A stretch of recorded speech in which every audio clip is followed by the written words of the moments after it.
Love Serye TV. Crush and Craziness. Tunghayan natin ang ika-4 na kwento. Nasaktan. Ang tanging pinagsisisihan ko lang ang oras na hindi kita napuntahan.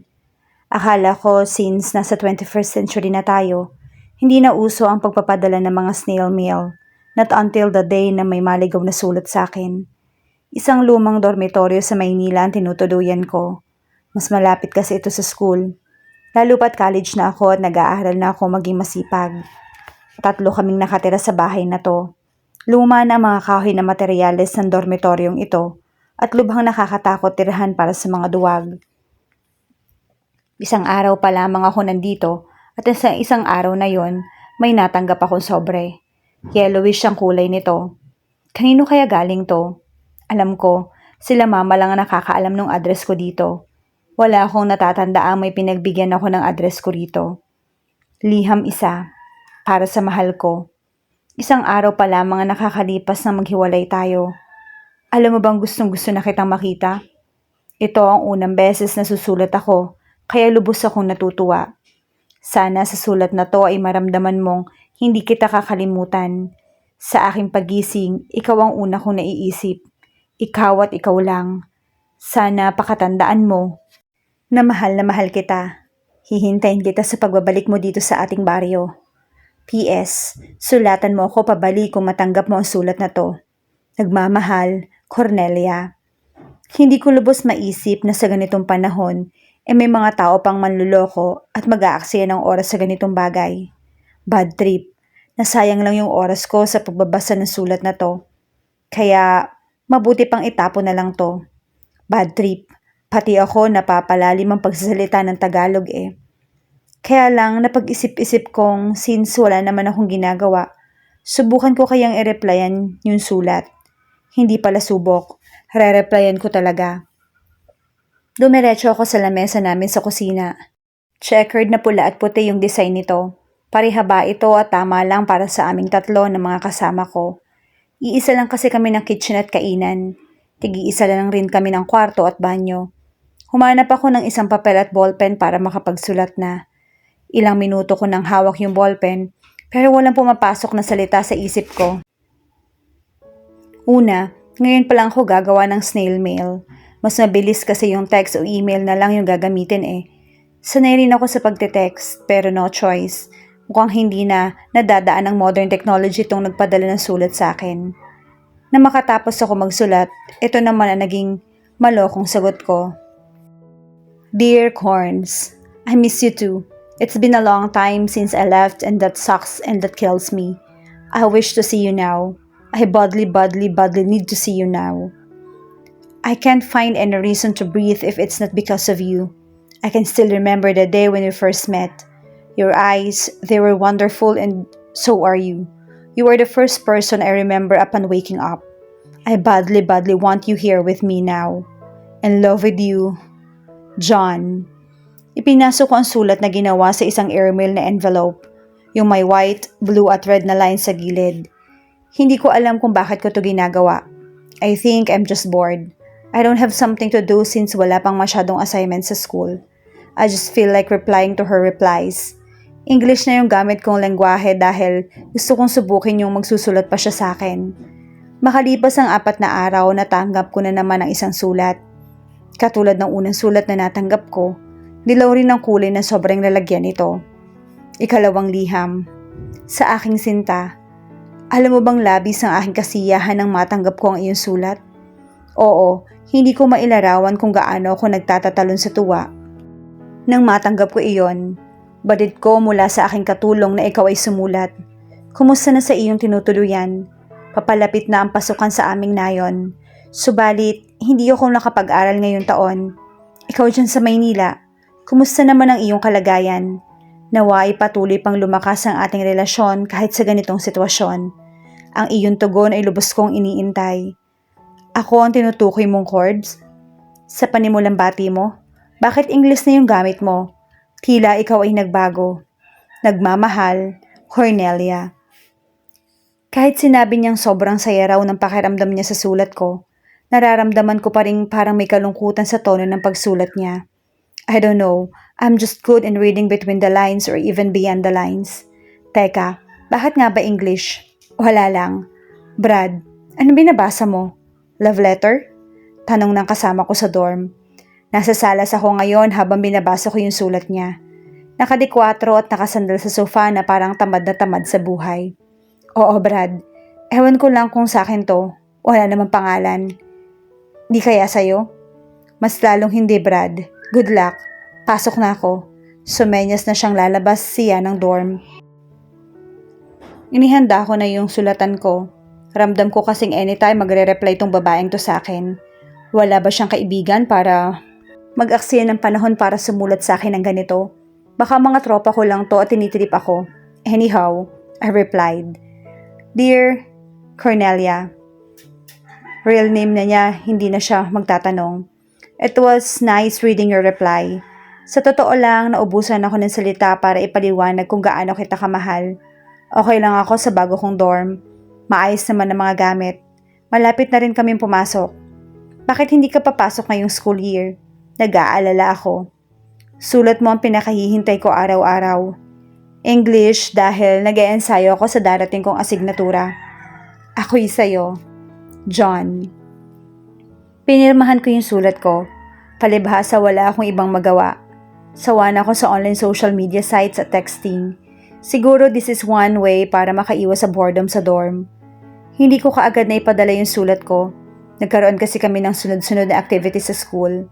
Nandyan ang walang katapusang orientation at ibang boring na programs tuwing simula ng klase. Nagkaroon kaagad kami ng long test sa isang major subject. Kaya wala akong time para maipadala agad ang sulat sa kanya. Late ang reply ko sa madaling salita. Hindi ko inaasahang kahit late na ako sumulat sa kanya. Nagsulat pa rin siya at naipadala niya. Narating ko agad. Katulad ng dati, yellowish ang kulay ng envelope.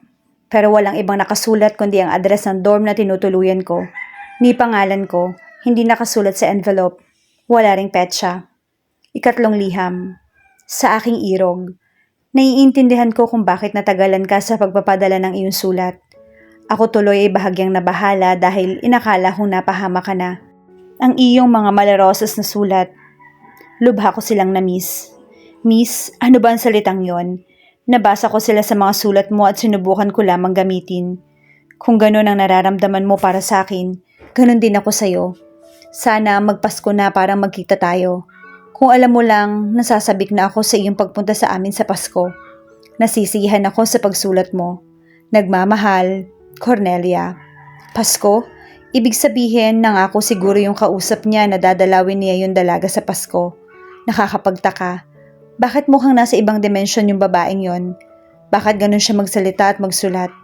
Hindi niya ba alam ang salitang miss? I wonder if she fully understand what I was saying. Hindi ko na muling sinulatan pa. Yung misteryosong babaeng yon, nakakaloko na kasi ang reply sa kanya. At sa isa pa, marami na kaming ginagawa sa school. Malapit na ang prelims namin kaya wala akong ibang ginagawa kundi ang mag-review at magkabisado ng mga terms na beyond dictionary yung spelling. More on specific names lang naman ang paghirap sa course ko. 5 linggo na nang huli akong magpadala at nakapagbasa ng sulat. Sa sobrang abala ko, hindi na rin ako nakakakain sa oras. Wala rin akong almusal. First year pa lang ako pero sobrang busy na talaga kami sa ganitong panahon. Isang gabi, nag-aaral ako sa may lamesa sa kusina. Nakalabas ang makakapal kong libro at ang notes ko mula sa discussion namin sa room. Ilaw lang sa kusina ang may sindi. Samantala, ako na ang gising sa dorm namin. Alauna na at gising pa rin talaga ako para mag-aral. May ilang kalabog ako narinig sa pinto. Agad akong tumayo dahil baka may nangangailangan pa ng tulong ng mga ganitong oras. Pero nang mahawakan ko ang doorknob, wala akong taong nakita. Tanging malamig na simoy ng hangin ang tumapik sa mga kamay at braso ko. Pagtingin ko sa baba, napansin ko ang may isang sulat. Ang sulat ni Cornelia. Kakaiba ang sulat na to sa mga naunang sulat. May bakas ng dugo ang envelope. Hindi tulad ng mga naunang sulat na malinis at mapapansing babae talaga ang sumulat. Pagkabukas ko ng envelope, halos sira-sira ang mga papel. Marami itong punit sa gilid. Tad-tad rin ang bura ang bawat salitang na-scan ko sa papel na pinagsulatan niya. Ika-4 na liham. Sa aking mahal, nagtataka ako kung bakit hindi ka sumusulat pabalik sa akin. Nag-aalala tuloy ako sa'yo. Siya nga pala. Pagpasensyahan mo kung halos watak-watak na yung sulat ko. May mantsa pa ng dugo. Nasa hospital kasi ako nang isulat ko to. Kinakabahan ako. Sa 1 linggo na ang labas na resulta ng eksaminasyong ginawa sa akin. Hindi pa sin kasi matapos-tapos tong matinding pananakit ng aking ulo. Ang sakit. Pero sa tuwing binabasa ko yung mga nauna mong sulat, nawawala yung problema ko. Naglagay ako ng aking larawan sa loob ng sulat na to. Sa'yo lamang ako, Cornelia. Napalunok ako sa huling sentence na sinabi niya. Ano kaya yung itsura niya? Isinara ko yung pinto at pumasok sa loob ng bahay. Naupo ako sa sala at dahan-dahan tiningnan ang loob ng sobre. Nawala ang kaba ko nung makita ko yung larawan niya. Isa itong larawan na parang kinuha ng 10 taon na ang nakararaan. Black and white pa ang effect nito. Hindi naman siya mukhang effect sa Adobe Photoshop dahil sa suot niyang damit, isang barot saya nakita kong suot niya.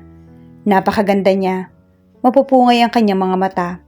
Ang kanyang buhok na hanggang balikat at one-sided pa ay sadyang itim na itim. Ang kanyang ngiti ay walang katulad. Napakaganda. Subalit kung titignang mabuti sa kanyang mga mata ay parang may sakit siyang iniinda. Ano ba naman to? Lumalim na ata ang pagsasalita ko ng Tagalog sa kakabasa ng sulat niya. Ngayon, napagdesisyonan ko na siyang sagutin. Tinanong ko ang kanyang sakit. Kung ano naging resulta at kung kumusta na siya.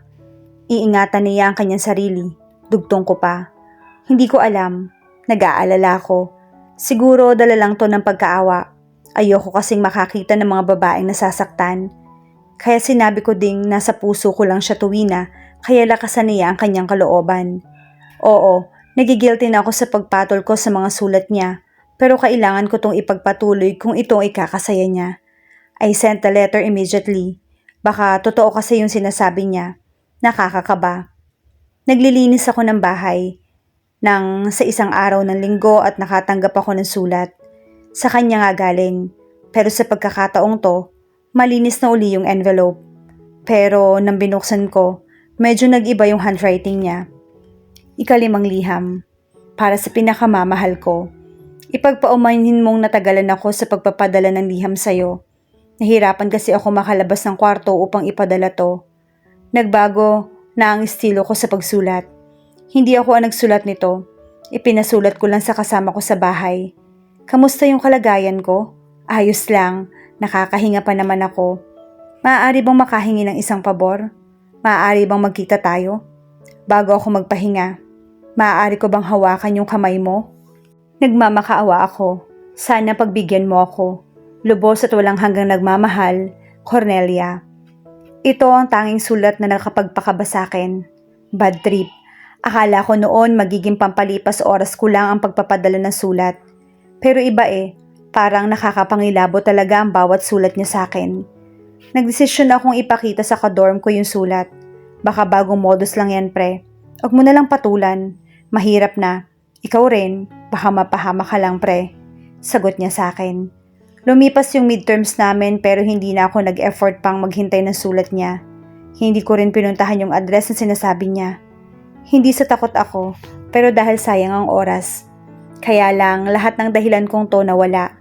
Agad na nagbago yung isip ko dahil sa panaginip ko. Napanaginipan ko may isang babaeng maputla na nakatingin sa akin. Halata sa mukha niya na parang may hinihintay siya. At ang pinaka nakakapansin ko sa kanya ay ang luha sa gilid ng kanyang mga mata. Napaka-ungentleman ko naman kung hindi ko siya pupuntahan. Kaya nang isang araw na walang pasok, nagdesisyon akong puntahan yung address na yon. Dala ang picture niya na parang graduation picture niya dahil sa effect at design nito. Siguro creative shot niya lang to. Sa isang liblib na bayan pala sa Tanay Rizal siya nakatira. Pagtapa ko sa bayang yon, mangilan-ngilan lang ang nakita kong bahay. Nagtataka tuloy ako kung papaano nagkatao sa lugar na to. Number 13 Sitio San Antonio Sampaloc, Tanay Rizal. Cornelia Fernandez. Sa loob ng 3 oras, pilit kong hinahanap sa Google Map ang address na nakasulat sa envelope. Tinitigan ko rin ang kanyang picture. Inosente ang kanyang mukha. Maya-maya ay sumisilip ako sa labas ng nasakyan kong jeep dahil sobrang tagal talaga ng biyahe. Sa sinabi niya sa sulat niya, hindi ko alam kung saan dito. Sa dinaraanan ko ang sinasabi niyang ospital. Maaliwalas ang buong Tanay. Ganito rin naman sa lugar namin. Kaya lang malayo talaga to. Mabuti na lang at walang traffic kaya kahit papaano ay naging mabilis yung biyahe. Bumaba ako sa Sampaloc Inn na nakalagay sa Google Map. Ito ang nagsilbing landmark ko para hanapin yung sitio na sinasabi niya. Nakapagtataka dahil wala naman akong nakikitang baryo o pamayanan. Ang lalim ko na magtagalog. Sorry. Sa paligid ng lugar na yon, nilakad ko pa nga ang looban ng lugar. Nilagpasan ko yung Sampaloc Inn at hinanap ang bahay ni Cornelia. Makalipas ang ilang minutong paglalakad, nakakita rin ako ng isang baryo o nayon o sitio kung tawagin. May isang maliit na barangay hall. Ang tanging nakapukaw ng atensyon ko ay isang malaking bahay na walang tao. Subalit may isang matandang babae na nakaupo sa tapat nito. Tila nagluluksa. Tila nalulungkot. Lumapit ako sa kanya dahil siya lang ang tanging taong nasa labas ng bahay. Sa bagay, 5:00 pa lang ng umaga. Kaya naglakas loob na ako magtanong sa kanya. Dito po ba ang bahay ni Cornelia? Tanong ko sa kanya. Hindi siya sumagot ni umimik. Masama yung tingin niya sa akin. Walang ano-ano. Ay tumayo siya at humarap na mas desente sa akin. Panglima ka na sa mga binatang pumunta para hanapin siya. Wala na si Cornelia, iho. Matagal na siyang wala. 5 taon na ang nakararaan.